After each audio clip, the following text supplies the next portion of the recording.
여러분 지금 여러분들은 여러분의 이렇게 방을 어떻게 깨끗하게 유지하십니까? 정리정돈을 잘 하십니까? 확실한 건 저는요, 정리정돈을 매우 잘한다는 거예요. 그 이유가 우리 아내 때문이라는 겁니다. 예전에 제가 청년 때는요, 제가 딱 보면은 집사님들 딱 보면은 어떻게 도련님 소리 좀 듣고 자라게 생겼고, 제가 딱 보면은 보이는 것처럼 그대로 시티보이처럼 생겼잖아요. 도시 사람처럼. 저기 흑산도 사는 흑산도를 비하한다라는 게 아니라 그쪽 부류의 사람의 이렇게 마스크처럼은 보이실 수도 있겠지만 여러분, 제가요 청년 때 어떻게 했냐면, 고등학교 때 교복을 입습니다. 그럼 그 안에 꼭 그땐 말로 난닝구라고 했어요. 난닝구를 입는데, 이제 학교 가서 더우니까, 그때는 에어컨이 아예 없었던 시절이었거든요. 선풍기가 4대인데 그냥 다 벗습니다. 다 남자니까 벗고 수업 받아요. 난닝구만 입는 친구들이 있고, 팬티만 입는 친구들이 있고, 아니면 교복 바지에 그냥 우퉁 훌러덩 벗고, 아마 우리 이승만 집사님은 기억이 나실 수도 있을 것 같아요. 대부분 남자 학교는 이랬습니다. 그리고 이렇게 문을 열잖아요. 왜 이렇게 남자 그 사춘기의 냄새들이 많이 나는지요. 그래서 제가 이제 런닝을 입다가 벗습니다. 더우면. 그리고 집에 갈 때는 어떻게 할까요? 그냥 벗어놓은 그 채로 다시 입는 거예요. 입었을 때는 제대로 입었어요. 벗을 때는 그냥 벗죠. 그러면 실오라기가 이쪽에 나와 있는 모습이 되잖아요. 그걸 그대로 입습니다. 귀찮으니까. 그러면 제 방은 어땠을까요? 제 방은요, 컴퓨터가 있어야 될 자리에 다른 것들이 막 올라가 있어요. 이불이 있어야 될 자리에 다른 것들이 막 올라가 있는 거죠.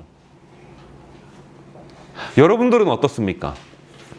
정리정돈을 잘 하십니까? 잘 하시는 분도 계실 거고요, 잘 안 하시는 분도 계실 겁니다. 확실한 건 저희 아내는 결벽증까지는 아니지만 있는 그 위치에 그대로 있어야 돼요. 확실히 그렇습니다. 그러니까 저도 그렇게 되더라고요. 깨끗해지더라고요. 그래서 저도 이제는 더러운 거를 잘 못 봅니다. 근데 어느 날 이제 아내랑 이렇게 뭐 나갔다 오거나 그랬을 때 집에 딱 갔더니요, 제 DNA인가 봐요. 집이 막 어지러져 있는 거예요. 막 책이 책상 위에 있는 게 아니라 식탁과 바닥에 있고, 장난감이 막 여기 있고, 밥을 먹어야 할 식탁의 자리에 요즘에는요, 그 테슬라에서 만든 차가 뭐죠? 무슨 사이버 트럭, 이 장난감이 막 올라와 있고요. 막 그렇습니다, 여러분. 내팽개쳐 쳐져 있었죠. 근데 가만 보면은 생각해 봤습니다. 그 처음의 어지러움은요, 이렇게 거대하지 않았을 거예요. 작았을 겁니다. 하나 갖다 놓고 놀다가, 또 하나 가지고 놀다가, 그러다가 이거 갖다 놓고 저거 갖다 놓고 하다가 더 이상 치울 엄두, 범접할 수 없는 상황까지 오게 됐었을 거예요. 그러지 않았을까 싶습니다. 여러분, 왜 이런 일들이 일어났을까요? 아빠인 제가 없어서? 아니면 엄마인 우리 아내가 없어서? 그게 아니죠. 바로요, 질서가 무너졌기 때문이에요. 책은 책상에서 읽어야 되는 거고요, 밥은 식탁에서 먹어야 되는 겁니다. 많은 분들이요, 이런 오류를 범할 때가 있습니다. 교회에 나오지 않으면서, 목사님 그래도요, 제가요 집에서 얼마나 기도 열심히 한 줄 아십니까? 예배 드려야 될 장소가 이곳인데도 불구하고 불편하다라는 의미로 집에서 예배를 드려요. 그리고 목사님 제가 예배 봤어요. 예배 드렸어요. 솔직히 이야기해서 이것과 같은 겁니다, 여러분. 예전에도 비유로 한번 말씀드렸지만 이게 어떤 상황인 거냐면요, 좀 노골적으로 확대 해석해서 말씀하자면, 여러분 밥을 들고 화장실에서 밥 먹는 것과 같은 거 아닙니까? 밥은 식탁에서 먹는 거예요. 밥은 화장실에서 먹는 게 아니죠. 그래요? 그러지 않아요? 밥은 화장실에서 먹는 거다. 손 들어보세요. 나는 목사님 밥은요 화장실에서 먹어야 맛있다고 생각합니다. 그런 분 없어요. 여러분, 질서가 무너졌기 때문이에요. 예배는 예배당에서 드려야 되는 거고요. 개인 예배, 그러니까 공인된 주일의 예배는 그렇다라는 겁니다. 여러분, 이 질서가 무너졌기 때문에 조금씩 어지러졌다가 완전히 그냥 내가 어떻게 할 수 없을 만큼, 부모님이 치워줘야 될 만큼의 상황까지 오게 된 거예요. 조금 어지러워지는 것, 그거 여러분 문제가 아닙니다. 그런데 더 큰 문제는요, 거기에서부터 시작이 된다는 거예요. 예수로 사는 교회 성도 여러분, 성경에도 동일한 사실을 말하고 있습니다. 성경은 선악을 말을 해요. 우리는 보통 생각하는 선의 기준이 뭘까요? 아마 이렇습니다. 나쁜 짓 하지 않는 것, 남에게 해를 끼치지 않는 것, 피해주지 않는 것, 이 정도를 여러분 선이라고 생각을 해요. 동의하십니까? 도덕적으로 살아가는 것. 그런데 성도의 삶도 그렇습니까, 여러분? 솔직히 성도의 삶 또한 우리가 성도인데도 불구하고요, 이 범주와 이 틀을 밖을 벗어나지를 못합니다. 나 나쁜 짓 하지 아니하고, 나 남에게 피해 입히지 아니하며, 나 도덕과 준법 정신으로 잘 살아가면 된다라는 것. 이거를 선이라고 생각해요, 성도들도. 그런데 이거는 너무나도 잘못됐습니다. 진짜 그게 선일까요? 여러분, 선이 무엇입니까? 작년에 우리 교회 표였잖아요. 선의 기준은요, 내가 아니에요. 준법 정신이 아니라 남에게 피해 입히는 게 아니에요. 선은요, 하나님의 기준이 되어야 됩니다. 그러면 선이신 하나님을 어떻게 우리가 이해해야 되는가? 진짜 하나님을 선이라고 이야기를 하는데, 목사님 그거는 너무 포괄적이잖아요. 너무 거대해가지고 어떻게 해석할 수가 없잖아요. 하나님이 선인 거 모르는 사람이 어디 있어요? 그런데요, 여러분, 하나님이 선이라면, 하나님을 선이라는 큰 명제로 두고 우리가 어떻게 살아가야 되는 것인가? 하나님 선 어떻게 살아가야 돼요? 이게 아니라,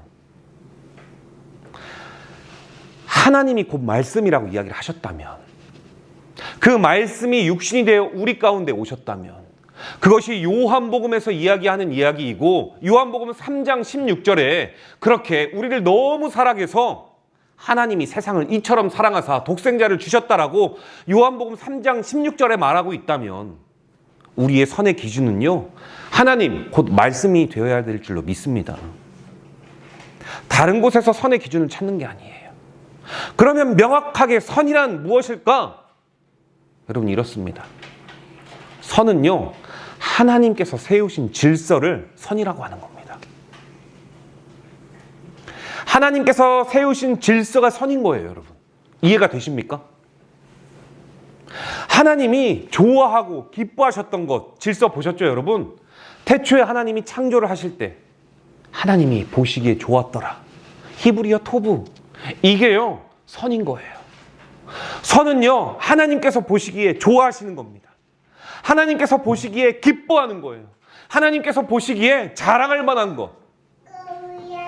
그렇지. 그렇습니다. 그게 선입니다, 여러분.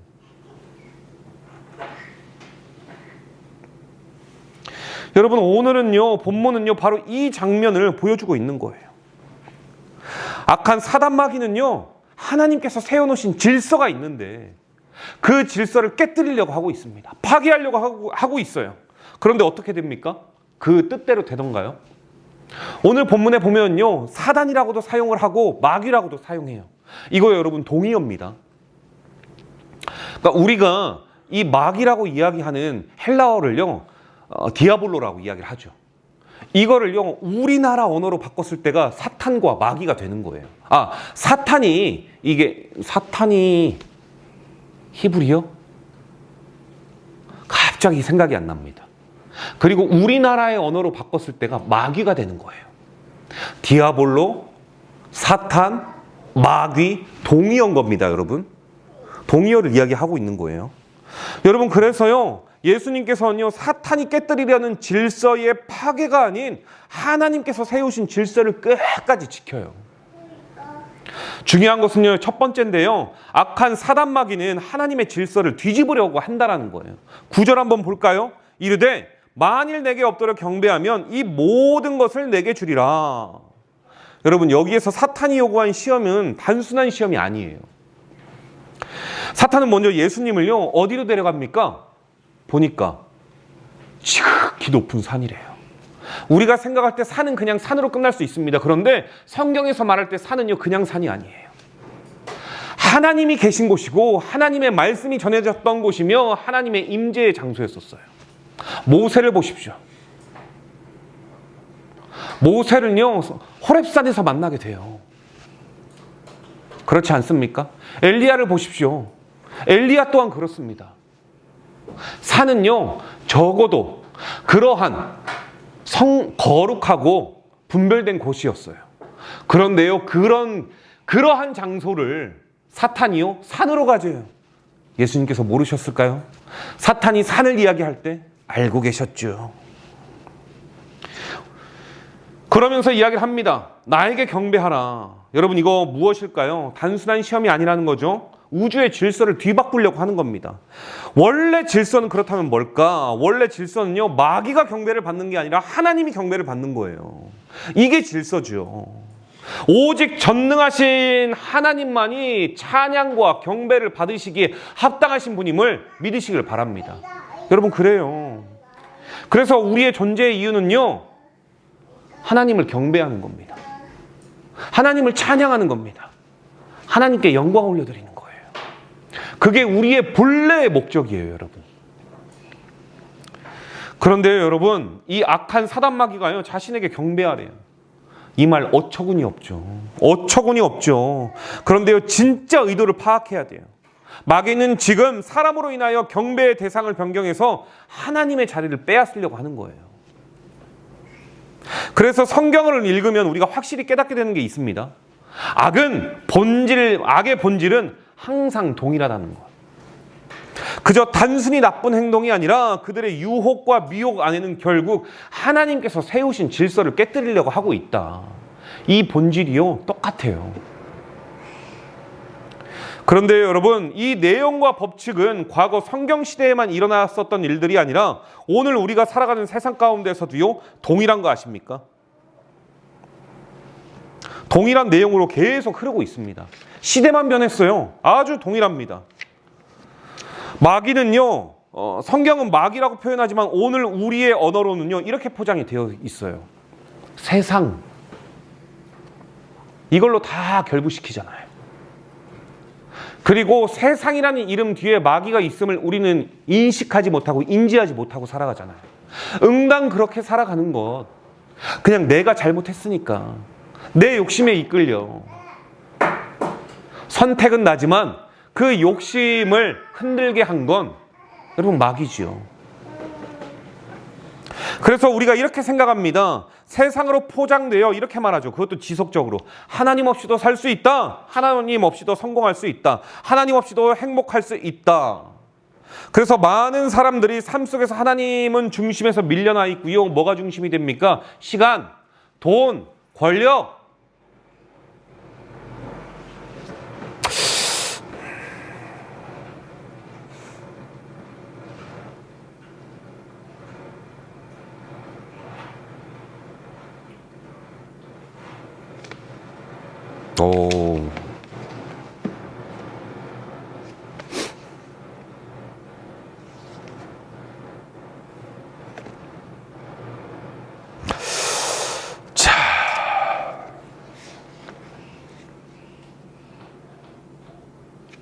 그래서 많은 사람들이요, 돈이 중심이 되고 성공이 중심이 됩니다. 그러니까 자기 자신이 중심이 되죠. 여러분, 이게요, 뒤바뀐 질서라는 겁니다. 질서가 뒤바뀐 거예요.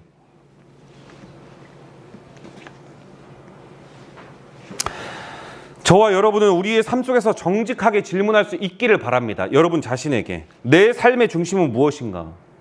여러분, 솔직히 저와 여러분의 중심이 하나님이십니까? 그게 제일 1번이십니까? 혹시? 그러면 너무 다행인 거고요. 그렇지 않다라면 나의 신앙의 가치관, 신앙은요 뭔가 잘못되고 있는 겁니다. 지금 이 자리에서 굳이 답할 필요는 없지만 이 물음은요 주님과 나 사이에서 나타나야 할 질문이에요. 혹시 나의 삶에서 하나님은 주일에만 계시고 나머지 6일 8640분은 내가 주인이 되고 있지 않는가? 바라기는 여러분, 이미 질서가 무너져버린 8640분의 6일이라는 시간이 아니기를 바랍니다. 하나님의 백성은요 주일이 아닌 오늘을, 이 오늘 주일만이 아닌 나머지 6일도 하나님의 백성이 되시기를 주님께서 원하고 계세요. 여러분의 삶, 여러분의 중심은 하나님입니다. 두 번째로는요, 예수님은 하나님의 질서를 선택하세요. 그게 오늘 본문 10절입니다. 이에 예수께서 말씀하시되 사탄아 물러가라 기록되었으되 주 너의 하나님께 경배하고 다만 그를 섬기라 하였느니라. 여러분 지금 마귀는요 천하만국을 다 주겠다라고 말하고 있잖아요. 먼저 말을 했어요. 그런데요 거기에 조건이 있습니다. 어떤 조건이냐면 바로 노 크로스, 십자가 없어야 된대요. 십자가의 그 고난의 길이 없어야 왕이 될 수 있대요. 그 영광을 주겠대요. 그러니 여러분, 십자가 없이 예수님께서 면류관을 질 수가 있겠습니까? 예수님께서 십자가 없이 영광의 면류관을 어떻게 쓰실 수가 있으셨겠습니까? 여러분, 우리 하나님께서 세우신 질서는요 그런 게 아니에요. 하나님께서 세우신 질서는 그게 아닌 거 우리는 잘 알고 있습니다. 하나님께서 세우신 질서는 고난의 길이요 십자가의 길이며 순종의 길인 줄 믿으시길 바랍니다. 이게 예수님께서 걸어가셔야 할 길이었던 거예요. 그래서 우리 주님께서는 이런 말도 안 되는 조건을 이렇게 말씀하십니다. 뭐라고 말씀하시냐면 주 너의 하나님께 경배하고 다만 그를 섬기라. 뭐가 잘못됐다라는 걸 그에게 꾸짖고 있는 거예요. 경배의 대상은 너가 아니잖아. 세상의 질서를 만드신 창조주 그 하나님이잖아. 그분을 너는 경배해야 돼. 누가요? 사탄도요. 그리고 그에게 영광을 올려야만 해. 이 말을 하고 있는 겁니다. 그리고요 여러분, 여기에서 우리의 모습을 마주합니다. 우리의 삶에선 아직도 이 시험이 계속되고 있어요. 분명히 하나님을 믿는다라고 말하면서 그러나 실제 우리의 삶에선 어떻습니까? 말씀보다요 계산이 앞서요. 순종보다요 이익이 솔직히 앞섭니다. 믿음보다요 현실이 앞서요. 그거 타협합니다. 이 정도는 괜찮지 뭐. 그럴 수도 있지 뭐. 주님의 뜻과는 상관없고. 그렇기 때문에 우리는 하나님을 믿으면서도요 매 순간 중요한 순간마다 하나님의 방법이 아니라 세상의 방법을 선택하면서 하나님이 어떻게 나에게 이럴 수 있니에요. 하나님이 어떻게 나에게 이런 모진 고난과 고통과 이런 어려움을 줄 수 있니에요. 아니요. 그건 너가 선택한 길이요. 너의 욕심의 미혹대에 이끌려 얻게 된 결과이죠. 그런데요 여러분, 그걸로 자괴감을 가질 필요는 없습니다. 왜 그런 줄 아십니까? 지난주에도 그렇고요. 이 마태복음 1장에서 11절을 다 보면은요. 결국 지난주에 다루었던 내용입니다. 성전 꼭대기로 데리고 올라가죠. 사탄 마귀는요. 성도를 넘어뜨리려고 한다라는 거예요. 성전이잖아요. 성도에게 그곳은 하나님의 임재의 장소예요. 말씀이 울려 퍼지는 곳이에요. 그곳을 무너뜨리려고 하는 거예요. 그런데요. 하나님이 그 사실 모를까요? 오늘 보세요. 결국 천사가 수종을 듭니다. 여러분이 인생의 걸림돌로 인해 넘어졌다라고 해서 여러분 근심 걱정하지는 마십시오. 결국 다 하나님의 계획 안에 있는 겁니다. 하나님이 허용하시는 한에서만 그 시험이 허락되더라. 그러면 우리가 얼마나 위안을 받을까요? 욥이 그랬잖아요. 욥이 겪은 고난은 결국 하나님이 다 알고 있는 계획 안에서잖아요. 그를 감히 죽일 수 없고 그를 감히 나락으로 떨어뜨릴 수 없는 영원한 스홀로 데려갈 수 없게 하도록 했던 것이죠.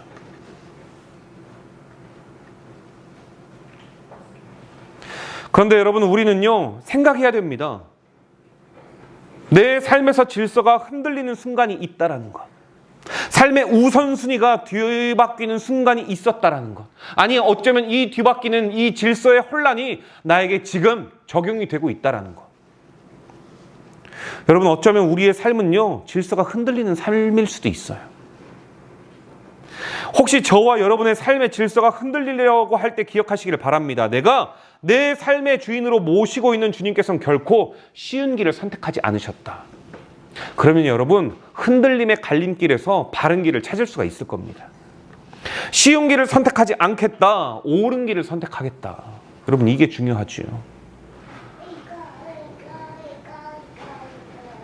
그렇기 때문에 나는 때로 손해를 볼 수 있고 어려움을 겪을 수도 있어요. 그러나 하나님의 사람인 나는 상황이 아니라 하나님께서 세우신 하나님의 질서를 따라 살아가겠다라고 고백할 수 있는 결단이 있기를 바랍니다. 세 번째는요, 하나님의 질서는 반드시 승리한다라는 거예요. 11절입니다. 이에 마귀는 예수를 떠나고 천사들이 나와서 수종드니라. 시험의 결과가 어떻게 됐습니까? 결과는 분명하죠. 사탄은 떠났습니다. 그리고요, 여러분, 마귀, 사탄이 있던 그 자리에 누가 있습니까? 천사가 있어요. 천사가. 수종을 들어요. 그냥 있지 않고 천사가 예수님을 섬깁니다. 보세요. 분명히 마귀는요, 왕국을 약속했어요. 그런데 예수님은요, 그걸 거절하시죠. 그랬더니 하나님께서 무엇을 주셨느냐? 세상 모든 권세를 다 주셨음을 믿으시길 바랍니다. 할렐루야. 마태복음 28장 18절, 하늘과 땅의 모든 권세를 내게 주셨다. 예수님께 주셨다. 여러분, 이게 바로 하나님의 승리입니다. 동시에 하나님의 질서는 결국 승리하게 되어 있다는 사실을 믿을 수 있기를 바랍니다. 여러분, 그래요. 하나님의 질서는요, 승리하게 되어 있어요. 질서가 있다 보니까 우리가 느려 보일 수 있습니다. 질서가 있다 보니까 우리가 오래 걸려 보이는 것처럼 보입니다. 그런데요, 중요한 건 히스토리라는 거죠. 그의 이야기라는 거예요, 원래. 히스토리, 그의 이야기, 누구의 이야기입니까? 천지를 창조하신 그분의 이야기. 여러분, 이 이야기의 주인공이 하나님이신데 하나님의 시간과 하나님의 상황에 맞게 역사가 결국은 흘러가지 않겠습니까? 이걸 우리가 뭐라고 이야기를 하느냐? 질서라고 이야기를 하죠. 그래서요, 하나님의 질서는 결국 반드시 어찌되었건 승리하게 되어 있어요. 그런데 세상은 이렇게 말합니다. 결과가 좋으면 좋은 거야. 성공하면 그만이지. 방법은 그렇게 중요하진 않다. 내가 살아보니까. 그럴듯하죠? 강하게 이야기했을 때는 목사님 그 말 다 거짓인 거 저도 알아요. 하지만 부드럽게 인자하신 어른들이 이야기하면 맞는 말 같죠. 그렇지 않아요? 기준이 바뀌어요. 아 다르고 어 다르죠. 야, 결과가 좋으면 좋은 거야. 이거 아니라는 거 알잖아요. 그런데 인자하신 어른이 이야기해봐요. 그래도 결과가 좋으면 좋은 거야. 달라 보이죠? 방법은 중요하지 않아? 아니요, 여러분, 절대 그렇지 않습니다. 그 말을 믿고 살아가다가 결국 많은 사람들은요, 결과를 위해서 어떻게 합니까? 과정을 포기해요. 방법을 포기합니다. 그런데 하나님께서는요, 다른 말씀을 하시죠. 어떤 말씀을 하시냐? 내 질서를 지켜라. 순서와 방법은 중요하다. 사랑하는 예수로 사는 교회 성도 여러분, 예수님은 높은 산에서 왕이 되시는 길을 거절하셨습니다. 그리고는 골고다 언덕에서 십자가를 지셨습니다. 어쩌면 당시 모든 사람들 눈에 십자가를 지신 예수님의 방법과 모습은요, 실패자의 모습으로 비춰질 수밖에 없었을 거예요. 그러나 세상에 비우셨던 바로 그 십자가가 세상을 구원하던, 더 쉽게 말해 저와 여러분을 구원하는 왕자가 되지 않았습니까? 이거 우리가 기억하고요, 이걸 우리가 믿을 수 있기를 바랍니다. 그렇다면 사랑하는 예수로 사는 교회 성도 여러분, 우리가 승리하는 길은 단 하나인 줄로 믿습니다. 세상의 방법은 세상을 전부로 살아가는 자들에게만 필요하지 성도에게는 필요하지 않다라는 거예요. 하나님의 사람이 가야 할 길은 세상의 사람들이 가야 할 길과 다릅니다. 기억하십시오. 질서라는 것. 무엇이 선이냐? 하나님께서 세우신 질서를 따르는 게 선입니다. 무엇이 악이냐? 그 질서를 파괴하는 것이 악이다. 아담과 하와가 선택했던 길은요, 하나님께서 세우신 질서를 포기하는 거였어요. 그들의 질서의 순서는 왕이신 하나님을 경배하는 거였지만 그 질서가 파괴되는 내용은 이거였습니다. 그걸 먹으면 하나님처럼 된다. 즉 질서를 순응하는 것이 아니라 질서를 역행해서 그 자와 동등하게 되겠다. 이거 파괴죠? 파괴입니다. 그 파괴를 시작으로부터 그의 자손들이 계속해서 첫 살인을 비롯해서 많은 사람들이 서쪽이 아닌 동쪽의 길로 갔습니다. 하나님과 멀어지는 곳이라고 했죠. 여러분, 바라기는 사순절만큼은 주님께서 명령하시고 하나님께서 명령하셨던 십자가의 길로 나아갈 수 있는, 그리하여 성도의 질서가 하나님으로 말미암아 기준 삼아지는 한 주간의 삶을 살아가실 수 있는 저와 여러분이 될 수 있기를 주님의 이름으로 축복합니다. 기도하겠습니다.